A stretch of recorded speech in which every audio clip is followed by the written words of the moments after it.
नमस्कार। Emerging business forum season 3 के finale में आप सभी का स्वागत है। इस कार्यक्रम के जरिए हमने देश भर में एक्सटेंसिवली ट्रैवल किया है। इस कार्यक्रम में हमने एसएमई क्षेत्र की नब्ज को टटोलने और समझने की कोशिश की। कार्यक्रम के दौरान हमने करीब 15 क्लस्टर्स का जायजा लिया, करीब 50 इंडस्ट्री एसोसिएशन से हम रूबरू हुए और 5000 से ज्यादा एंटरप्रेन्योर्स से हमने इंटरैक्ट किया। हमने ये समझने की कोशिश की कि कारोबार वो कैसे कर रहे हैं, चुनौतियां किस प्रकार की हैं, अपॉर्चुनिटीज को कैसे एक्सप्लोर किया जा सकता है, कैसे बिजनेस को नेक्स्ट लेवल पर लेकर जाया जा सकता है। इस कार्यक्रम में हमें कुल मिलाकर जो रिस्पांस रहा वो काफी इंकरेजिंग रहा।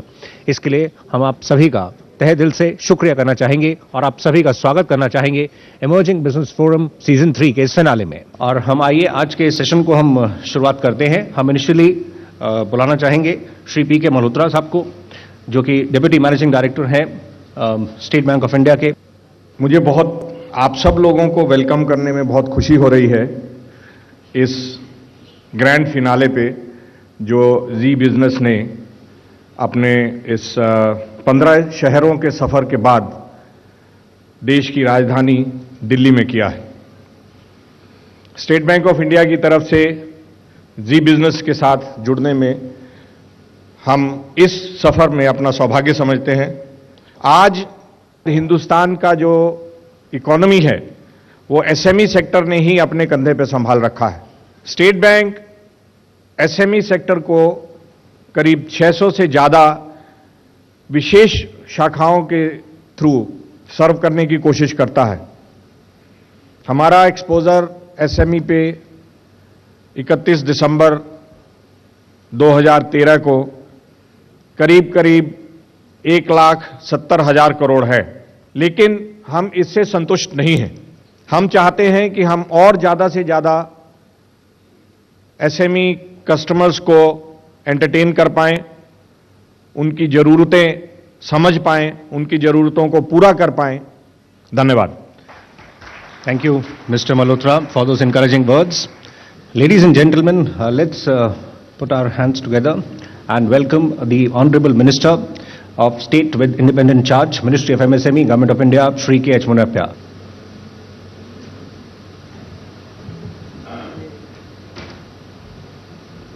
Ladies and gentlemen, today G News, they have started to encourage the MSME, the entrepreneurs and the organizations. Our industry is very keen to develop in the competition field. They compete with the world market. But still we are not reaching to the expectation. China, today, the innovation is going much faster than the India.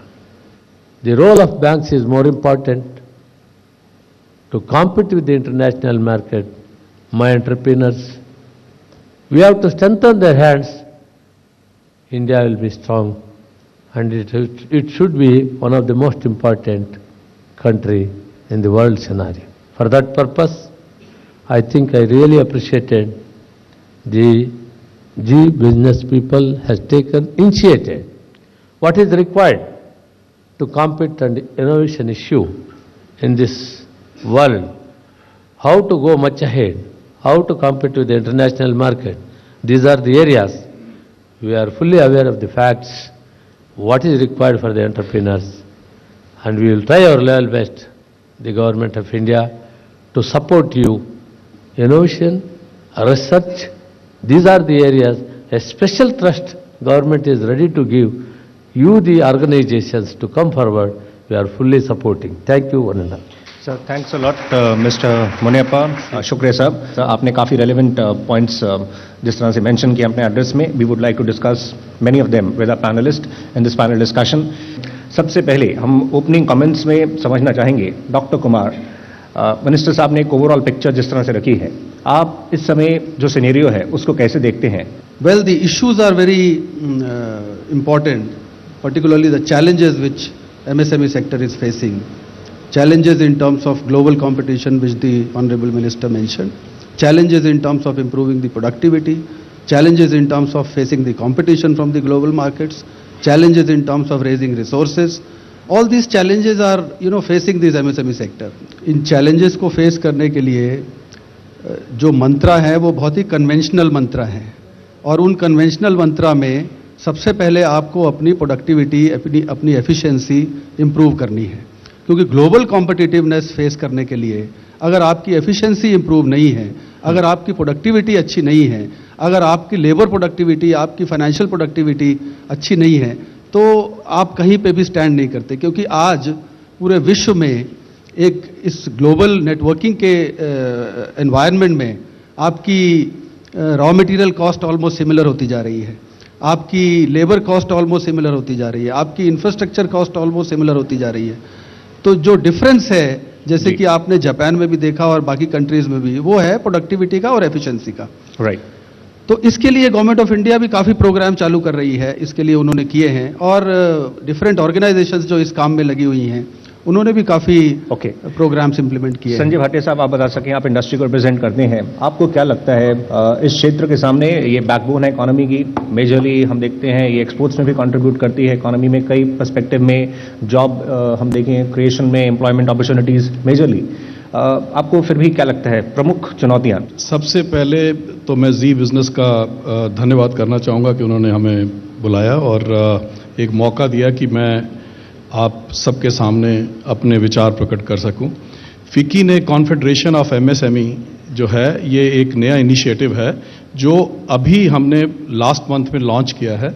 हम लोगों की एक ये कोशिश रहेगी, प्रयास रहेगा कि एक ऐसी ऑर्गेनाइजेशन जो जैसे फेडरेशन फिक्की जैसे पूरे इंडस्ट्री को रिप्रेजेंट कर रही है, लार्ज एंड मीडियम को, तो ये कॉन्फेडरेशन जो है वो specially medium and small scale पर फोकस के जो इश्यूज हैं वो आप इंडस्ट्री से रेस करते हुए आगे मिनिस्ट्री तक पूरा एक बिल्कुल, वो मिनिस्ट्री से भी करेंगे, स्टेट गवर्नमेंट से भी करेंगे, सेंट्रल गवर्नमेंट से भी करेंगे, और एक प्लेटफॉर्म प्रोवाइड करेंगे। मल्होत्रा साहब, अभी मंत्री जी ने भी इनफैक्ट इस इशू को रेस किया, फाइनेंसिंग एक बहुत बड़ा चैलेंज है, काफ़ी सारे यूनिट्स हैं जो इनफैक्ट महरूम हैं। हमने जब इंटरैक्ट किया और अक्रॉस द कंट्री जब हमने मूव किया तो इस तरह का रिस्पांस रहा कि कई सारी स्कीम्स हैं, हमें अवेयरनेस नहीं है, हमें नहीं मालूम। तो आप इसकी लो अवेयरनेस एंड अवेल करने को लेकर जो चैलेंजेस हैं उसको आप कैसे इनिशियली समझाते हैं? जहां तक हमारी स्कीम्स का ताल्लुक है, ये हमारी जो 600 स्पेशल एसएमई की ब्रांचेज हैं, वैसे स्टेट बैंक ऑफ इंडिया में 15,300 ब्रांचेज हैं, लेकिन 15,300 ब्रांचेज में इन सब की डिटेल शायद आपको नहीं मिलेगी।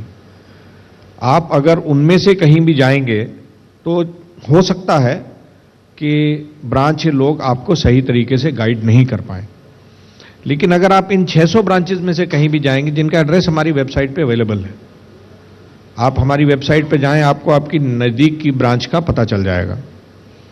वहां से आप अगर लेके उस ब्रांच में जाएं तो मैं नहीं समझता हूं कि किसी भी कारण से आपको निराशा हाथ में लगेगी। क्या इंडिविजुअल्स को बैंक्स को खुद अप्रोच करना चाहिए, या इनफैक्ट जब आपके पास वो प्रपोजल लेकर आए तो किसी प्रोफेशनल की हेल्प से एक प्रॉपर फॉर्मेट में प्रपोजल हो ताकि एक प्रेजेंटेबल हो, आप भी समझ सकें रेटिंग्स की इसमें कितनी इंपॉर्टेंस है, और ये ओवरऑल जो पर्सपेक्टिव है ये आप इस मंच के जरिए डेलीगेट्स को भी, इनफैक्ट हमारे व्यूअर्स को भी कैसे समझाना चाहेंगे? हम बिल्कुल बिगनिंग से हाथ पकड़ने के लिए भी तैयार हैं एसएमई का, लेकिन अल्टीमेटली जो ग्राउंड वर्क है, जो running around on the street to get the data, कि आप क्या बनाएंगे, कैसे बनाएंगे, जो इस क्वालिटी का हो कि वो सबके साथ कंपीट कर सके। राइट। और जैसा अभी कहा गया कि प्रोडक्टिविटी आपके उद्यम की ऐसी रहे कि जो बाकी सारी चीजें बराबर होते हुए भी आप उस माल को बेचकर कुछ पैसा बना सकें अपने लिए, और ये लोन का भी जो आप ले रहे हैं उसका दोहन कर सकें। ओके। ये जो रिक्वायरमेंट है, ये रिक्वायरमेंट आपको तैयारी पहले करनी है। और मैं आ रहा हूं अभी क्रेडिट रेटिंग पे। क्रेडिट रेटिंग एक एक्सटर्नल एजेंसी है जो आपके ये उन लोगों के लिए है जिनका बिजनेस ऑलरेडी चल रहा है, उन लोगों के बिजनेस के ऊपर बहुत क्लोज निगाह रख के ये हमें एक रेडीमेड आइडिया दे देते हैं। उससे हमें बहुत फायदा होता है, उससे आपके बिजनेस को असेस करने में, उसको जल्दी अप्रेज करके आपको लोन सैंक्शन करने में हमें फायदा रहता है। इमर्जिंग बिजनेस फोरम का ये फिनाले जारी रहेगा। हम रुक रहे हैं फिलहाल एक छोटे से ब्रेक के लिए।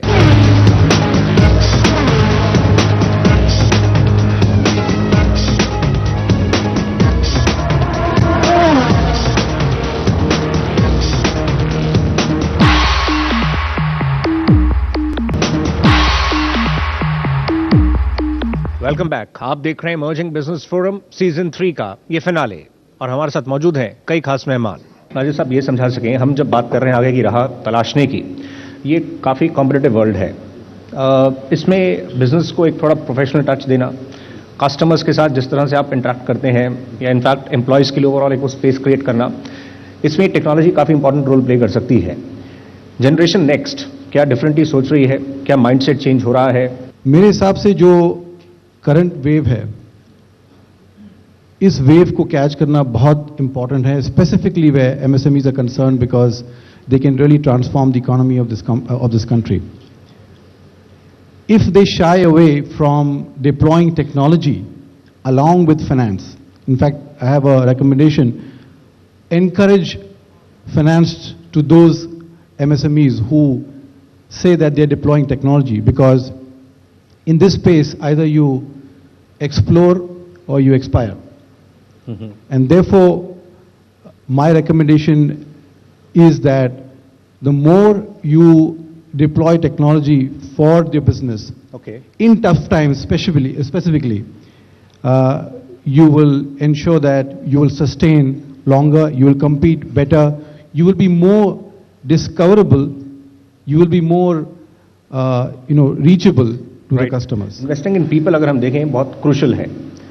इसको लेकर जिस तरह का स्किल सेट अभी प्रदान किया जा रहा है, इसको आप किस रूप में देखेंगे? स्किल डेवलपमेंट को इस तरह से रीओरिएंट करने की आवश्यकता है कि इंडस्ट्री की रिक्वायरमेंट पूरी हो, परंतु खाली स्किल डेवलपमेंट से मेरा मानना है कि सबको एम्प्लॉयमेंट दिलाना संभव नहीं होगा। उसके लिए हमें नए स्मॉल बिजनेसेस क्रिएट करने की भी आवश्यकता है, और MSME मिनिस्ट्री में और हमारे नेशनल स्मॉल इंडस्ट्रीज कॉरपोरेशन में इसके लिए काफ़ी काम किया जा रहा है। बाकी ऑर्गेनाइजेशंस को भी इसमें काम करने की आवश्यकता है। हमने एक कार्यक्रम शुरू किया है रैपिड इंक्यूबेशन का, जिसके अंदर हम नए स्मॉल बिजनेस क्रिएट करने के लिए पूरी हैंड होल्डिंग करते हैं, जिसमें फाइनेंस भी है, जिसमें ट्रेनिंग भी है, जिसमें टेक्नोलॉजी का प्रोविजन है, जिसमें मार्केटिंग की हेल्प है। तो उद्देश्य यह है कि हम जॉब्स क्रिएट करें, ना कि स्किल दे के केवल जॉब्स को डिमांड करें। इसमें भाटिया साहब, अगर हम देखें, देश की बड़ी आबादी एग्री पर डिपेंडेंट है, नेक्स्ट जनरेशन एग्रीकल्चर में उसमें आगे मूव नहीं करना चाहती है, कुछ इस तरह की रिसर्चेस बताती हैं। तो इनफैक्ट अगर हम क्या रेडी हैं उनको इतनी आगे जॉब अपॉर्चुनिटीज देने के लिए? आफ्टर एग्रीकल्चर SME सेक्टर ऐसा है जो एम्प्लॉयमेंट जनरेट कर रहा है, और उसमें काफ़ी अपॉर्चुनिटीज़ हैं इस सेक्टर को ग्रो करने के लिए और फर्दर एम्प्लॉयमेंट अपॉर्चुनिटीज़ देने के लिए। ज़रूरत है राइट स्किल की, ज़रूरत है एक सही आदमी मिले जो उस विजन को, उस चीज़ को आगे ले जा सके। तो SME sector definitely employment already उसने काफ़ी क्रिएट करी हुई है आफ्टर एग्रीकल्चर, तो वो एक कंटिन्यू रहेगा कि एग्रीकल्चर से इधर आना जो है, और एम्प्लॉयमेंट अपॉर्चुनिटीज जो है SME सेक्टर में मैं समझता हूं कि इसमें काफ़ी एक स्कोप है उसका। मल्होत्रा साहब, हम फाइनेंसिंग इश्यूज पर आएंगे, लेकिन फिर भी स्किल सेट को आप उस पर कुछ आप ऐड करना चाहेंगे? आपका किस तरह से इंटरेक्शन रहता है, क्या फीडबैक मिला है? मेजर इशू मेरे ख्याल में MSME के लिए ये है रिटेनिंग दी टैलेंट। ये बहुत बड़ा क्वेश्चन धीरे धीरे करके खड़ा होता जा रहा है। नया जो यंग मैन है वो आता है, उसका अपना विजन है, उसको अपना एक करियर पाथ दिखाई देना चाहिए। अभी वो पुराना जमाने की बात नहीं रह गई है कि वो आपके साथ आया और वो सारी जिंदगी आपके साथ रहेगा विद स्मॉल लिटिल इंक्रीमेंट्स और सो। ऐसा नहीं है। आज का जो नौजवान है वो चाह रहा है कि मैं जिस कंपनी को भी ज्वाइन करूं, मैं उसके साथ ग्रो करूं टू ए सर्टेन एक्सटेंट, और वो ग्रोथ का रेट बड़ा ज़्यादा मानता है। वो 5-7% के ग्रोथ रेट से नहीं चल रहा है, उसका ग्रोथ रेट रिक्वायरमेंट आज बहुत ज़्यादा है। तो कैसे आप उसको रिटेन कर सकते हैं? मेरे ख्याल में हमारे कंट्री में जो ये प्रोप्राइटरशिप और पार्टनरशिप का कल्चर है, ये जरूर चेंज होना होगा। कॉर्पोरेटाइजेशन के बिना आप सही तरीके का कंपनसेशन आपको उसको भागीदार समझना होगा, आप उसको एम्प्लॉय नहीं समझ सकते हैं। राजीव साहब, आप बता सकें कुछ टेक्नोलॉजी एंगल्स पर अगर हम बात कर सकें ग्रोथ के लिए जो काफ़ी हेल्पफुल हो सकते हैं? Use of technology is a must in every small and medium enterprise, MSME. The youth today wants an environment where he can thrive and grow, and the only huge, I would say, lever that is available today is technology. With technology, a person can or a company can save 50% of the cost, 30% of the cost, or increase the productivity double. हम move करते हैं एक और financing पर, जो काफ़ी बड़ा issue रहता है। भाटिया साहब, आपसे ही इनफैक्ट इसको बिगिन करना चाहेंगे। आप बता सकें आखिर ऐसा क्यों है कि वो कट ऑफ हैं, कैसे उनको अप्रोच करना चाहिए? क्या ऐसा भी है कि वो अपना इनफैक्ट बुक्स प्रॉपर्ली मेंटेन नहीं करते हैं, अपनी प्रॉपर ट्रू इनकम नहीं दिखाते हैं, और जब बैंक्स को अप्रोच करते हैं तो फिर बैंक्स के अपने सेट रूल्स हैं? क्या थोड़ा इंट्रोस्पेक्ट करने की एसएमईज को भी ज़रूरत है?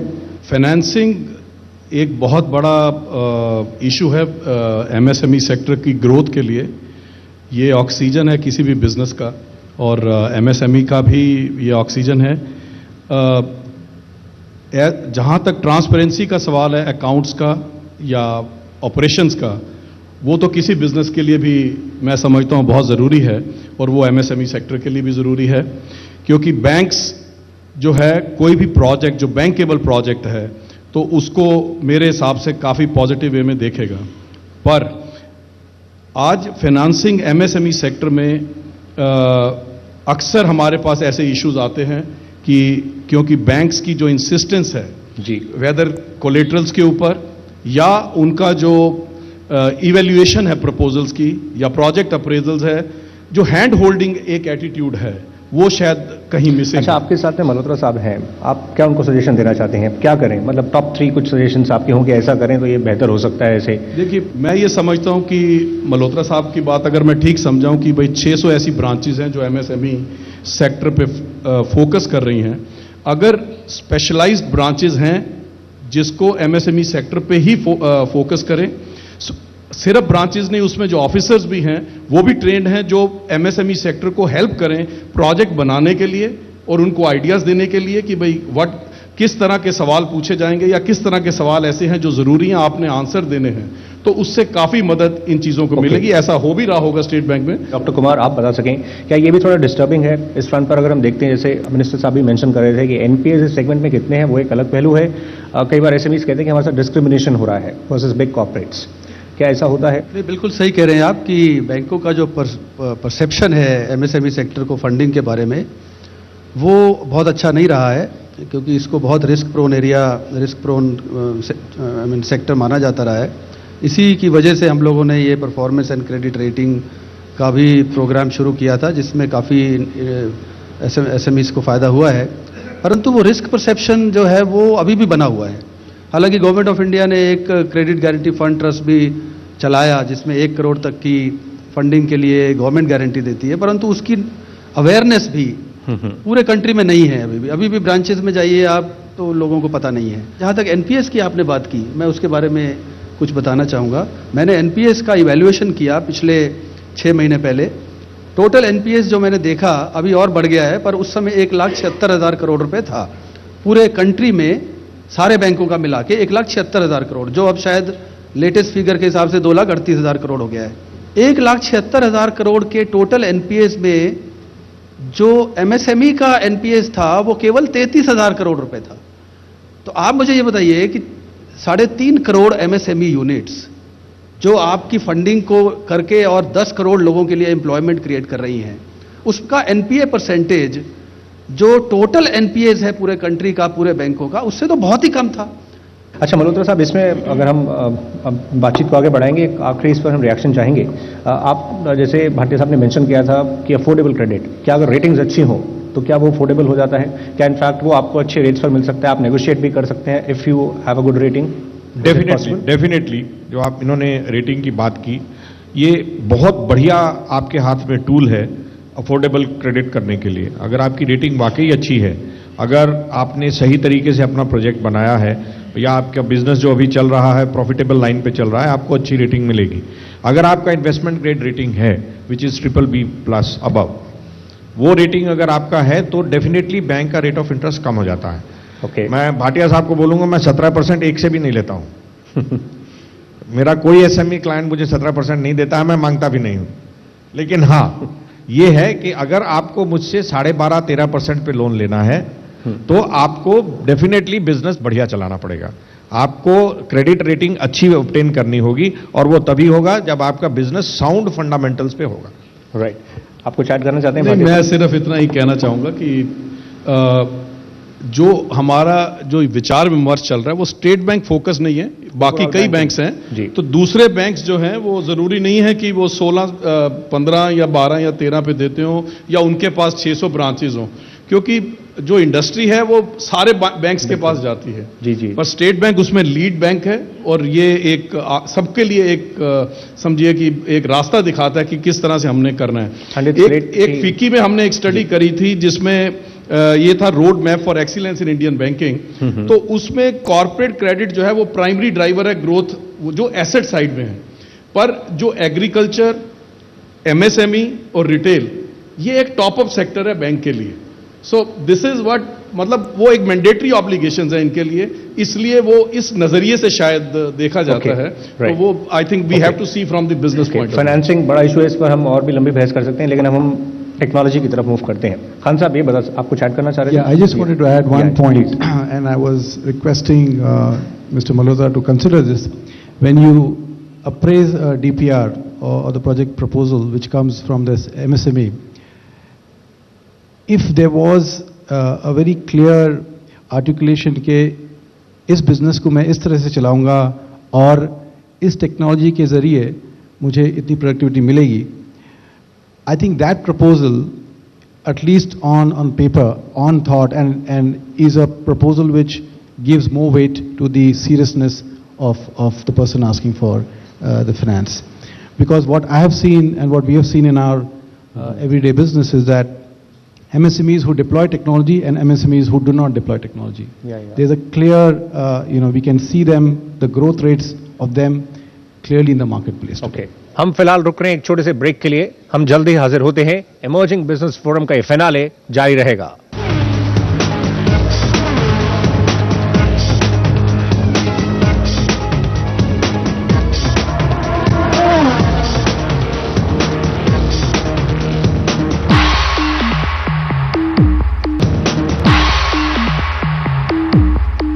वेलकम बैक, आप देख रहे हैं इमर्जिंग बिजनेस फोरम सीजन 3 का ये ग्रैंड फिनाले। हम मौजूद हैं न्यू दिल्ली में और हमारे साथ मौजूद हैं कई खास मेहमान।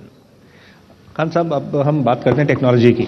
ये इंपॉर्टेंट है, ये गेम चेंजर हो सकती है, इससे बिजनेस काफ़ी ग्रो कर सकता है। इसका पहला कदम कैसे रखा जाए, फर्स्ट स्टेप कैसे मूव किया जाए? इसमें इन्वेस्टमेंट को लेकर अभी हेजिटेशंस हैं, जहन में प्रश्न उठते हैं। जिस फॉर्मेट में चल रहा है ट्रेडिशनल चलने देते हैं, तो ये इनफैक्ट जो बदलाव हो रहे हैं इसमें ये पहला कदम कैसे रखा जाए और कैसे प्लान बनाया जाए, इसमें बिग पिक्चर क्या है? The first step is to assess in which stage of the business are you in. Are you in the startup, introductory phase? Are you in the mature phase? Because in both these stages, the steps taken are different. So in case of a startup, for example, the resources are few because the finance is limited and there's a product idea which needs to get converted into a great business idea and generate revenue. My advice or my recommendation should be to the MSMEs is, today there are technologies available, unlike the past, where you pay for what you want. You do not build a big empire and spend capex on an idea which is yet to germinate and generate a revenue stream. So very important, first step, which stage are you in? Are you in the introductory stage? Are you in the maturity stage? If you are in the maturity stage, believe me, there will be a new person walking in that area and challenge you and disrupt you completely. And therefore, at that stage, the technology which you will deploy will be different. Okay. So cloud technology, for example, is a big one. It has a big potential. Absolutely a big potential today, where clearly you would see on a pay-per-use model, you can expand and scale. Today there are tough times, you can scale down the business. Tomorrow the times are good, you can spend more. So that's one avenue available. Reduce your costs. Want to know information about your product in the marketplace? Through the mobile, you can collect that information, bring it back to the factory, and change the product, like the way the minister said that in China they can turn around so fast. Okay. That's because the information comes back. Doctor Kumar, क्या जो firms technology पर ज़्यादा spend करती हैं क्या उनको थोड़ा incentivise करना चाहिए? पहले तो मैं ये बता दूं कि टेक्नोलॉजी में there are two basic issues. One is technology in manufacturing. As Mr Bhatia also said, technology for improving the quality, technology for improving the scalability of the company. So that is a manufacturing related technology which is by way of installation of new machinery, new equipments. So that is one part. Second is technology usage in management practices for running the company, which of course a lot of requires a lot of computerization and web-based solutions. So while in the later part of technology related requirement, a lot of things have been happening.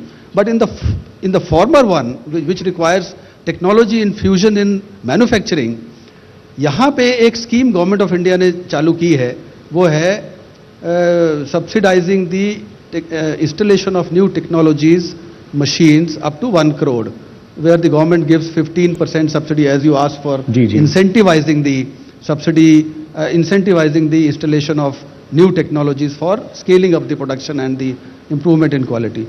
तो ये एक scheme चल रही है जिसमें lot of MSMEs are all over the country are getting the benefit, but there is a lot more needs to be done because ultimately it is the quality and the efficiency. As I started in the beginning, the efficiency improvement and the productivity improvement are the key in fact to facing the global competition. और वो तभी आएगा जब आप new technology infuse करेंगे, scale up करेंगे productivity को, quality improve करेंगे, naturally which will bring the cost also down. Okay, Malhotra साहब आप बता सकें इनफैक्ट टेक्नोलॉजी को पुश की जहाँ तक बात है और जो उसके आगे पोटेंशियल है, इसको आप कैसे देखेंगे? बैंकिंग में भी काफ़ी बदलाव हो रहे हैं. इनफैक्ट जिस तरह से बैंकिंग होती है वो काफ़ी मेजरली चेंज हो रहा है. आने वाले दिनों में क्या कुछ होने वाला है ऑन टेक्नोलॉजी फ्रंट? सभी बैंक टेक्नोलॉजी को मेजर तरीके से इस्तेमाल कर रहे हैं ट्रांजैक्शन कॉस्ट नीचे लाने के लिए, नंबर 1, और मनी सर्कुलेशन स्पीड बढ़ाने के लिए. आज जो हम मोबाइल बैंकिंग, इंटरनेट बैंकिंग और इन सब चीज़ों का इस्तेमाल, vendor finance, channel finance, dealer finance, ये सब इलेक्ट्रॉनिक प्लेटफॉर्म पे शिफ्ट कर चुके हैं. तो नतीजा ये है कि जो पेमेंट आपकी है वो बहुत फास्ट हो जाती है. हमारी जो अगर मैं इसको एसएमई के साइड में ट्रांसलेट करके देखूं तो हमारी मैक्सिमम टेक्नोलॉजी की यूटिलाइजेशन डीलर और वेंडर फाइनेंसिंग में हो रही है, एसएमई में. और ये अगर जो आपके मैनेजमेंट सिस्टम्स हैं उसमें किसी तरीके से इसका इन्फ्यूजन हो सके, ये दोनों टेक्नोलॉजी आपस में बात कर सकें, तो मैं समझता हूं कि आपकी मनी सर्कुलेशन फ्रीक्वेंसी, स्पीड और भी बेहतर हो सकती है. तो उसमें ऑटोमेटिकली इंटरेस्ट कॉस्ट कम हो जाता है. राइट. तो last final comment please sir. मैं कुछ इसमें ऐड करना चाहते हैं. सर, मंत्री महोदय ने बात करी इनोवेशन फंड की, तो मैं ये समझता हूं कि अगर एमएसएमई सेक्टर के लिए पर्टिकुलरली जैसे मार्केटिंग में एनएसआईसी है, इसी तरह अगर टेक्नोलॉजी में कोई नेशनल इंस्टीट्यूट हो जो टेक्नोलॉजी एक टेक्नोलॉजी बैंक की तरह काम कर सके, जिसको एमएसएमई सेक्टर अप्रोच कर सके और उनको वो गाइडेंस और गाइडलाइंस वहां से मिल सके, तो वो एक बहुत बड़ी मैं समझता हूं कि एमएसएमई सेक्टर के लिए ये एक सर्विस होगी कि एक ये चीज हो. और दूसरा, टेक्नोलॉजी नहीं लेने के लिए अगर कोई पैकेज ऑफ इंसेंटिव्स भी मिल सके उनको, तो वो एमएसएमई सेक्टर को इंसेंटिवाइज करेगा कि नई नई टेक्नोलॉजी में जाए. तीसरी एक चीज जो इसमें आती है कि अवेयरनेस की कमी है कि मैं कौन सी टेक्नोलॉजी जाऊं जो मेरे इंडस्ट्री के लिए या मेरी मैन्युफैक्चरिंग के लिए यूजफुल होगी. तो दूसरा यह है कि उसके लिए जो फंड चाहिए, वो फंड्स की एक तो दिक्कत जो है वो स्टेट बैंक उसको जरूर देखेगा, पर उसमें जो एमएसएमई एक्ट के अंदर जो एक लिमिट है 10 करोड़ की जो लिमिट है, आज अगर मैं नई टेक्नोलॉजी में इन्वेस्ट करूं तो एक ये फियर होता है कि मैं एमएसएमई सेक्टर से बाहर हो जाऊंगा, तो I will lose certain incentives which are given to the MSME sector which are available to them. तो वो भी एक फैक्टर इसमें जरूर आता है. तो अगर वो भी एक डेफिनेशन उसकी जो है वो एक देखी जाए कि भाई उसमें क्या कर सकते. तो मल्होत्रा साहब, आप कुछ चलते चलते कुछ व्यूअर्स के लिए और इनफैक्ट डेलीगेट्स के लिए you want to give a message sir? मेरा एक ही सुझाव सब लोगों को हमेशा रहता है कि बेसिक एकदम ठीक होने चाहिए. अगर आप सही बेसिक से चल रहे हैं और उसके ऊपर ग्रो करने की कोशिश करते हैं और मॉडर्न रहते हैं अपने आउटलुक में, अपनी फ्यूचर विजन में अगर आप मॉडर्न रहते हैं, टेक्नोलॉजी को मास्टर ना समझ के स्लेव बना के चलना में आप सफल हो जाते हैं, तो मैं समझता हूं कि एमएसएमई के लिए कुछ भी करना असंभव नहीं है। आप लोग इतना बड़ा पोर्शन है इंडियन इकोनॉमी का और कोई कारण नहीं है कि इससे भी बड़ा पोर्शन आप इंडियन इकोनॉमी का ना बने। इससे बड़ा पोर्शन आप बन सकते हैं। आप ही लोग हैं जो आज की डेट में एम्प्लॉयमेंट जनरेट कर रहे हैं, आज की डेट में चैलेंजेस को मीट कर रहे हैं, आज की डेट में वेल्थ जनरेट कर रहे हैं। जरूरत है और आगे बढ़ने की और साइंटिफिक और सिस्टमेटिक तरीके से आगे बढ़ने की, टेक्नोलॉजी को इस्तेमाल करने की और नंबर 1 क्वालिटी में बनने की। डॉक्टर कुमार, आप इस क्षेत्र के साथ काफ़ी सालों से जुड़े रहे हैं, आप इसकी बारीकियों को बहुत अच्छे से जानते हैं। आपको आने वाले दिन कैसे दिख रहे हैं? मेरे हिसाब से तो एमएसएमई सेक्टर फ्यूचर बहुत अच्छा है। आज की डेट में भी एमएसएमई सेक्टर पूरे विश्व में, इंडिया का एमएसएमई सेक्टर एक रोल मॉडल माना जाता है।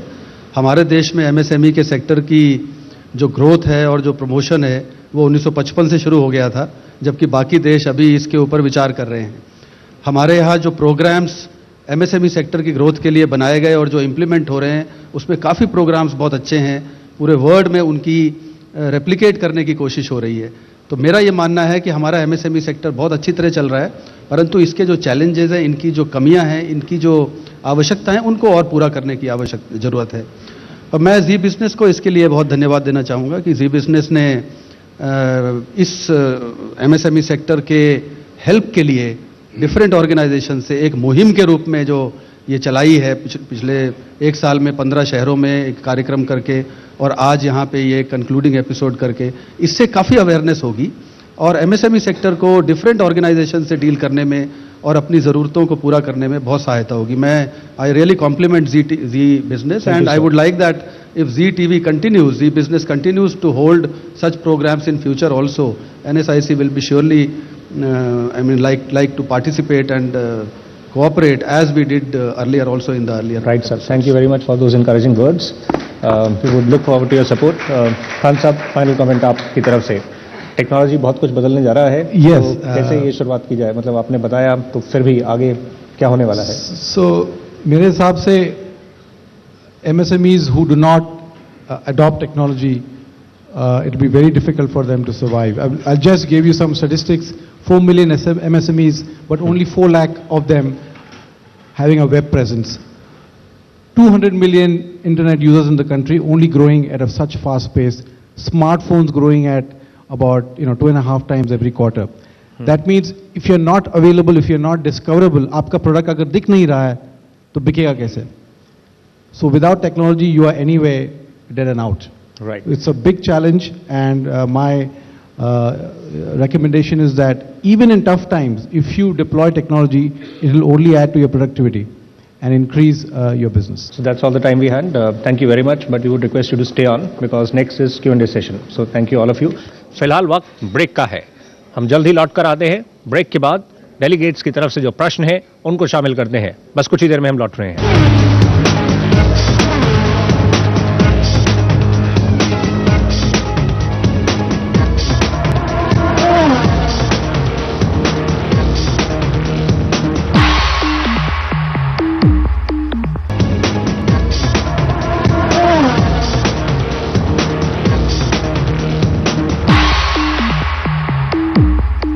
Welcome back. आप देख रहे हैं इमर्जिंग बिजनेस फोरम सीजन 3 का फिनाले, और अब समय आ चुका है कि हम अपने डेलीगेट्स के जो प्रश्न हैं, जो फीडबैक है, उसको शामिल करें।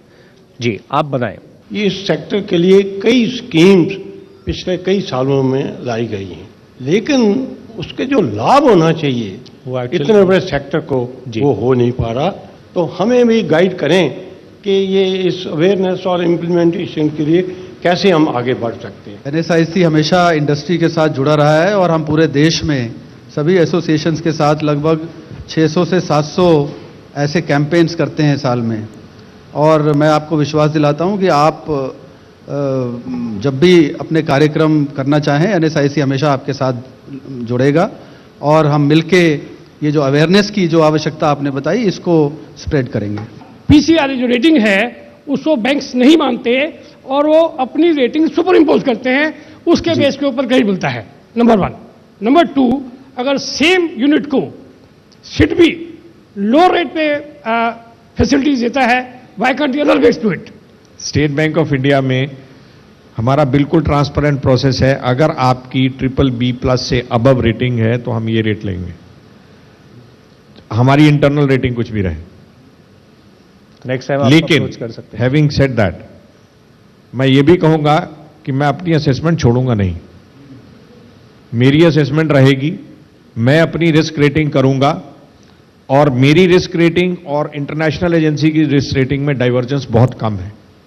ये रिस्क रेटिंग हमने बहुत सालों में परफेक्ट की है और उसमें कॉन्स्टेंटली हम रिव्यू करते रहते हैं। तो क्राइसिल, केयर, इक्रा, फिच, इनकी भी मेथोडोलॉजी है, हमारी भी मेथोडोलॉजी है। हमारी और इनकी मेथोडोलॉजी में सिर्फ थोड़ा सा फर्क है, वो शायद फ्यूचर को ज़्यादा अहमियत देते हैं, हम पास्ट को ज़्यादा अहमियत देते हैं। उसी वजह से थोड़ा सा डाइवर्जेंस हम में है। We wanted something like banks or a system to have something like VC, PE funding which can really support in terms of, because 1 or 2 crores credit is not going to help enterprises to grow, and we need much more than 1 or 2 crores. What you require is venture capital, and there are venture capitalists available in India, but there are not too many, unlike more developed economies. One reason why venture capitalism has not been able to put its foot firmly in India is the exit. Exit is a big issue for any kind of capital, whether it is venture capital or it is vulture capital or it is private equity or whatever. Unless they have exit proper, they don't come in. And that is one of the, when I was talking earlier about corporatization, that is one of the serious flaws in our system of financing, in our system of starting up new companies. Corporatization is the route, only route available to us to ensure that all these type of financing will also start becoming available in India. I have got a question for micro organization. You only have a fund of working capital loan of 5 lakh rupees. 5 lakh rupees is very less. The guidelines by the Reserve Bank of India that they have to be, banks have to give up to 5 lakhs, which was later on raised to 10 lakhs rupees without collateral for micro enterprises. But it is not a limit that you cannot be given more than 5 lakhs or more than 10 lakhs. The requirement of the company will be assessed by the bank based on the projections of your business turnover, and accordingly the working capital requirement will be assessed, and that the bank will fund. 5 lakhs and 10 lakhs rupees, that limits which are mentioned is only for the purpose of completely giving collateral free assistance. My profession is to recover losses of steam and gases and other medias which leak into the atmosphere. We work for most of the process industries, where my one day working saves a national loss of hundreds of crore rupees. Now, I am a State Bank customer. I have been banking with State Bank for the last maybe 20 years. And it is now that we have availed collateral-free financing from State Bank.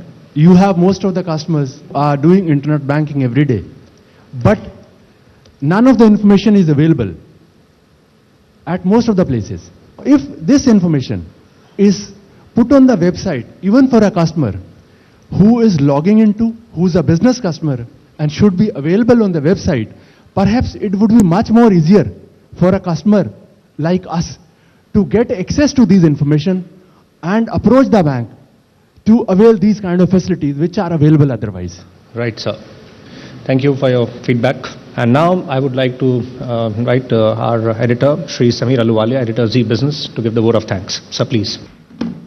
Thank you, Saurabh. If we imbibe technology in our business plan before we go to a bank, I think that entire rating should go up. Malhotra sahab, correct me if I'm wrong. Because, I always believe that, and I'm a big online shopper myself. So, मैं तो हमेशा जब shopping करता हूँ, सीधा online जाता हूँ. और मैं बहुत जगह ऐसे जाता हूँ, people who are, have websites which are for SMEs, but nobody sells out there. I really wonder, if you've developed a website, why can't you also start an e-commerce platform for end users like me, you know? Why are you restricted only to exports? Why are you only restricted to servicing industry? Supposing if you're making roofing by Everest, why only restricted to, why can't as an end consumer, why can't I buy it if I want to? Why do I need to go to a dealer today? I think so technology enables you to do that. So I would want the SME to industry to look at these avenues, you know, look at creating more customers. They don't have to be large customers, they can be individual customers. Aam Aadmis like me, you know. And I also thank all of you to be part of the Zee Business family, because Zee Business today is India's #1 business channel across all 6 business channels. We have a commanding 40% market share, and I'll encourage some of you who have not watched us recently to watch us to see how aggressive, new, and how fresh we look today. Thank you so much. Thank you sir. तो ये था emerging business forum season 3 का finale. 15 शहरों का ये सफर काफी interesting और साथ ही काफी यादगार भी रहा। A special thanks to minister of MSME Shri Muniyappa साहब फॉर ज्वाइनिंग अस। साथ ही हम अपने पैनलिस्ट, डेलीगेट्स और व्यूअर्स आप सभी का शुक्रिया करना चाहेंगे इस कार्यक्रम को सक्सेसफुल बनाने के लिए। इमर्जिंग बिजनेस फोरम सीजन 4 लेकर हम जल्द ही आपके समक्ष हाजिर होंगे। फिलहाल अभी के लिए बस इतना ही। नमस्कार। Airtel Services has not only helped us, connecting all our more than 100 locations all over the country, but also, helped us increasing our speed of servicing our customers. And the services which we have been getting from Airtel is just tremendous, and we're very, very thankful to Airtel. I would like to thank Airtel for inviting me to this forum, which really helped us in understanding MSME. Currently, we are using Airtel services for mobility and internet, and we are also in the advanced stage of discussions for MPLS and other mobility solutions. And we, as a company, clearly focused on information technology very highly, and we believe that Airtel is going to really help us. Their complete solutions are going to help us in taking our complete the system forward. I have been using Airtel for all the internet connections and everything, and the service of Airtel is satisfactory. They maintain a very nice SLA, and yeah, because we do not face any problem with them. So overall the service is very nice. Airtel, we are looking at Airtel as the service provider to help us make this idea reach all the students throughout the country. So if it's IITs, Delhi University, Bombay University, any other university throughout the country, Airtel would be our choice of service provider, which would link the student to us through their payment gateway to get us payments, to promote this idea to the student community. Airtel is a service provider of choice by all the students, and they would be our service provider of choice because of their wide coverage within the student community.